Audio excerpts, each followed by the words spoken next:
मेरे channel end of creation में आप सभी का स्वागत है। ग्रेविटी, इसके बारे में कई सारे मत कई सारे लोगों द्वारा दिए गए हैं, लेकिन सबसे प्रचलित मत दो व्यक्तियों का ही माना जाता है। एक सर आइजैक न्यूटन, दूसरे अल्बर्ट आइंस्टाइन। इन दोनों के मत अपने समय के हिसाब से सही माना जा सकता है, क्योंकि उस समय रिसोर्सेस नहीं थे, जिस वजह से जितना इसके बारे में पता लग पाया उतना काफी था। और जैसे जैसे समय बीतेगा हम इसके बारे में और बेहतर तरीके से समझ पाएंगे। तो आज हम इस वीडियो में यह जानेंगे कि इन दोनों व्यक्तियों के मत में कितनी सच्चाई है और कितनी कमियां। तो आइए इनके मत को एक एक कर समझते हैं। सबसे पहले न्यूटन 1687 में अपनी पुस्तक प्रिंसिपिया में सार्वत्रिक गुरुत्वाकर्षण का नियम प्रकाशित की थी। इस पुस्तक में उन्होंने गति के 3 नियम भी प्रस्तुत किए थे। उन्होंने इस पुस्तक में यही लिखा कि किन्हीं दो पदार्थों के बीच हमेशा आकर्षण बल लगता है। यह बल पदार्थों के द्रव्यमान पर निर्भर करता है, यानी भारी वस्तुओं पर अधिक बल लगेगा। यह बल दूरी के वर्ग के व्युत्क्रमानुपाती होता है, मतलब दूरी बढ़ने पर बल तेजी से घटेगा। यह बल संसार के सभी पदार्थों में मौजूद होगा, चाहे वह छोटा हो या बड़ा। साथ में उन्होंने इसे ज्ञात करने का एक फॉर्मूला भी दिया, जो इस प्रकार है: F बराबर Gm1m2/r², जहाँ F मतलब गुरुत्वाकर्षण बल,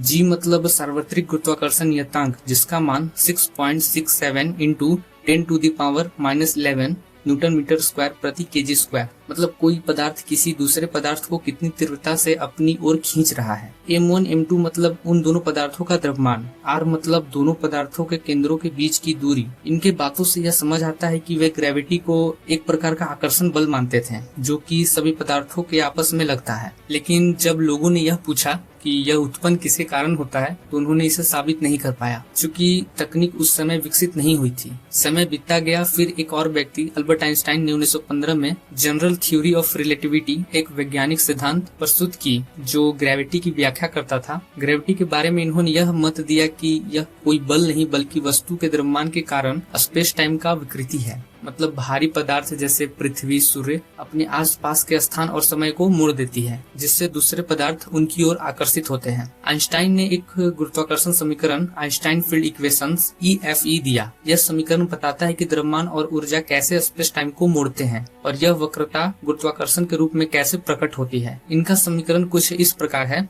Gμ plus lambda Gμ equals 8πg/c⁴ Tμ। Gμ जिसे आइंस्टाइन टेंसर कहते हैं और यह वक्रता को दर्शाता है। लैम्डा जिसे कॉस्मोलॉजिकल कांस्टेंट कहते हैं, यह स्पेस टाइम में एक स्थिर ऊर्जा घनत्व को दर्शाता है। आसान शब्दों में जो ब्रह्मांड के विस्तार को तेज करने का कारण बनती है, यानी डार्क एनर्जी। Gμ जिसे मैट्रिक टेंसर कहते हैं, यह स्पेस टाइम की संरचना को निर्धारित करता है। 8π/c⁴ यह गुरुत्वाकर्षण स्थिरांक और प्रकाश की गति को जोड़ता है, जिससे गुरुत्वाकर्षण की तीव्रता निर्धारित होती है। Tμ जिसे एनर्जी मोमेंटम टेंसर कहते हैं, यह पदार्थ और ऊर्जा के वितरण को दर्शाता है। मतलब इसमें ऊर्जा घनत्व, दबाव और गतिशीलता की जानकारी होती है। जब इस समीकरण को हल किया गया तो लगभग हर क्षेत्र में कारगर साबित हुआ, लेकिन मुख्य 3 जगहों पर यह समीकरण गलत साबित हो गया। पहला, क्वांटम मैकेनिक्स। जब हम इस समीकरण को अत्यंत छोटे पैमानों, मतलब प्लांक स्केल पर लागू करते हैं, तो यह इस स्तर पर काम नहीं करता है। दूसरा, बिग बैंग सिमिलैरिटी, मतलब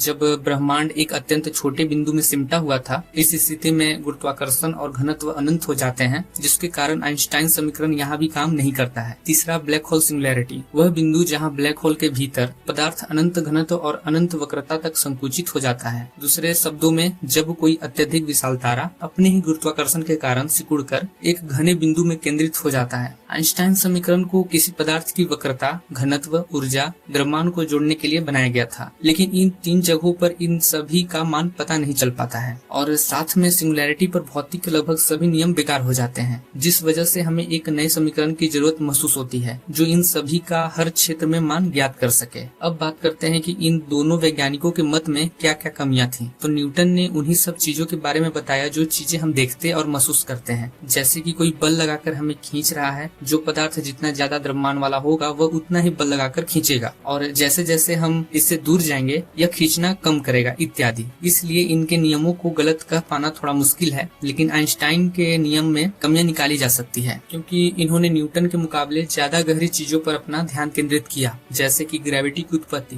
जिस वजह से गलतियां होना लाजमी है, क्योंकि उस समय भी तकनीक विकसित नहीं हुई थी जिस समय इस नई चीज की खोज हो रही थी। आइंस्टाइन के गुरुत्वाकर्षण के नियम को रबर शीट मॉडल उदाहरण से लोगों को समझाया जाता है। इस मॉडल में एक खींची हुई रबर की चादर लेते हैं जो पूरी तरह सपाट है। यह स्पेस टाइम का प्रतिनिधित्व करता है। अब इस चादर में एक भारी गेंद जैसे एक वॉलीबॉल रखते हैं। गेंद के भार से चादर धंस जाएगी और आसपास वक्रता आ जाएगी। अब इसे गुरुत्वाकर्षण से जोड़ते हैं। इसमें रबर शीट स्पेस टाइम है, बॉलिंग बॉल कोई भारी वस्तु जैसे सूर्य या ग्रह है, सीट का धंसना स्पेस टाइम की वक्रता है। अब अगर आप एक छोटी गेंद जैसे टेनिस बॉल को इस धंसी हुई जगह के पास घुमाएंगे तो यह गेंद बड़ी गेंद बॉलिंग बॉल की ओर आकर्षित होगी और उसके चारों ओर चक्कर लगाने लगेगी। यह आपको सही लग रहा होगा, लेकिन यह पूरी तरह गलत है, क्योंकि यह मॉडल यह नहीं दिखा सकता कि वस्तुएं ऊपर नीचे गिरती क्यों है। चूंकि गुरुत्वाकर्षण को दिखाने के लिए हम पहले से ही पृथ्वी का गुरुत्वाकर्षण इस्तेमाल कर रहे होते हैं, लेकिन गलत होने के बावजूद यह देखने में उसी तरह है जिस तरह आइंस्टाइन ने बताया था। इनके अनुसार कोई पदार्थ 3 तरह से ग्रेविटी के साथ संबंध स्थापित या स्थिति पैदा कर सकता है। मान लेते हैं पहला कि पृथ्वी की ओर कोई पदार्थ आ रहा है, दूसरा पृथ्वी से कोई पदार्थ दूर जा रहा है, तीसरा पृथ्वी से एक निश्चित दूरी बनाकर ग्रेविटी और स्पीड को संतुलित करके चारों ओर चक्कर लगा रहा है। अब पहली स्थिति में जब पदार्थ पृथ्वी की ओर आ रहा है तब वह गति के कारण सीधी रेखा में चलते हुए अचानक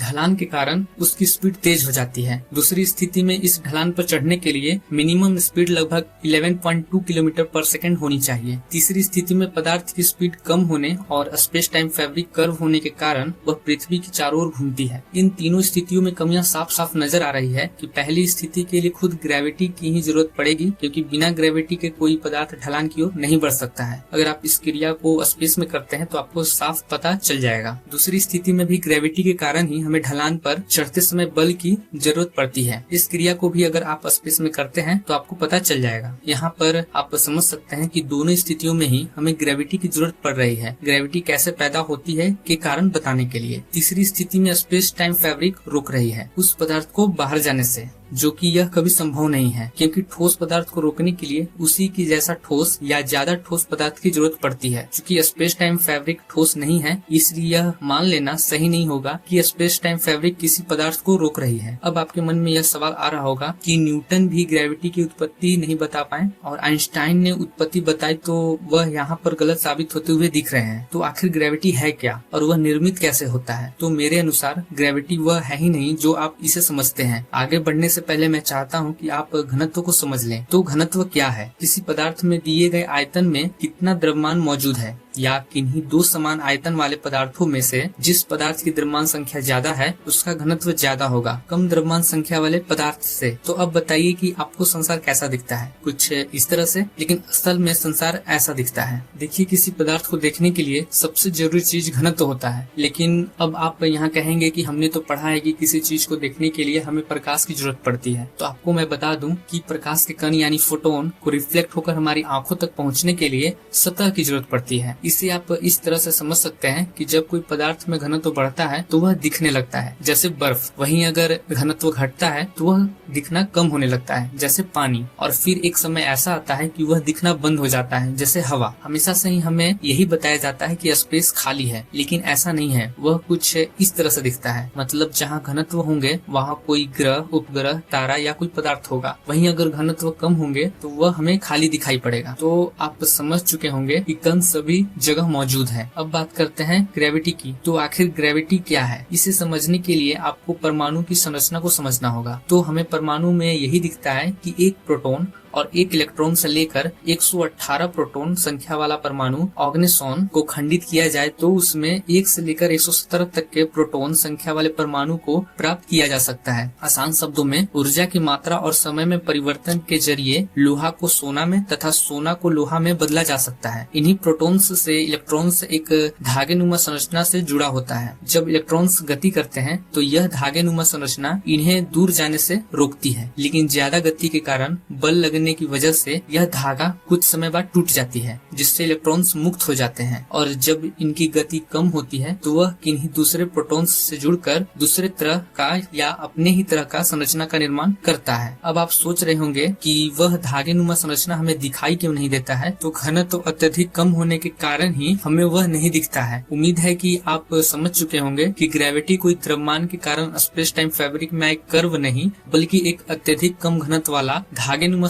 संरचना है। अब आपके मन में सबसे बड़ा सवाल यह आ रहा होगा कि क्या आइंस्टाइन गलत थे, उनकी इतने सालों की मेहनत बेकार थी? तो मैं यहाँ पर आपको बता दूं कि काल्पनिक स्पेस टाइम फैब्रिक का कर्व सही है, लेकिन वह ग्रेविटी के लिए जिम्मेवार नहीं है। आइए इसे थोड़ा विस्तार में समझते हैं। तो ऐसा क्या हुआ कि जिसके जरिए यह पता चला कि द्रव्यमान के कारण स्पेस टाइम फैब्रिक कर्व हो जाती है। जब ज्यादा द्रव्यमान वाले पदार्थ जैसे कोई ग्रह या तारे पर प्रकाश की किरणें पड़ती है तो वह थोड़ी मुड़ी हुई दिखाई पड़ती है। उसी तरह जिस तरह प्रकाश की किरणें जब विरल माध्यम से सघन माध्यम में प्रवेश करती है तो वह मुड़ी हुई दिखाई पड़ती है। ठीक उसी तरह घनत्व में आए परिवर्तन के कारण ही हमें प्रकाश की किरणें मुड़ी हुई दिखाई पड़ती है, जिससे उन्होंने इस विचलन को ग्रेविटी का उत्पत्ति मान लिया होगा। इनके गलत होने का एक और कारण यह है कि उन्होंने द्रव्यमान को एक वजनदार चीज समझ लिया होगा, लेकिन असल में द्रव्यमान का वजन 0 होता है। मतलब कि इस पूरे संसार में किसी भी चीज का वजन नहीं हो सकता है। वजन तो हमें ग्रेविटी के कारण महसूस होता है। और अंत में मैं इस वीडियो में एक टॉपिक जोड़ना चाहूंगा, वह मैथ्स के बारे में है। हमें लगता है कि हम कैलकुलेशन से संसार के हर चीज का मान ज्ञात कर सकते हैं, लेकिन ऐसा नहीं है। क्योंकि मैथ्स सही है, लेकिन हमें ही कैलकुलेशन करना नहीं आता है। देखिए, हम किसी चीज का मान कैसे ज्ञात करते हैं? जहाँ हमारी पहुँच नहीं हो पाती है उसे हम लगभग में कोई अंक मान लेते हैं, जिसे हम राउंड फिगर के नाम से जानते हैं। जैसे कि किसी चीज का मान का अंतर हर बार 0.2 है, तो ऐसे ही 20 बार मान प्राप्त करने पर यह अंतर 4 का हो जाता है। यही अगर 1000 कर दिया जाए तो यह अंतर बढ़कर 200 हो जाएगा। यही कारण है कि ब्लैक होल सिंगुलैरिटी या बिग बैंग सिंगुलैरिटी पर हर चीज का मान अनंत प्राप्त होता है, लेकिन यह असल में कोई अंक ही होता है। आगे इसी तरह का वीडियो आता रहेगा। इस वीडियो को देखने के लिए आप सभी को धन्यवाद।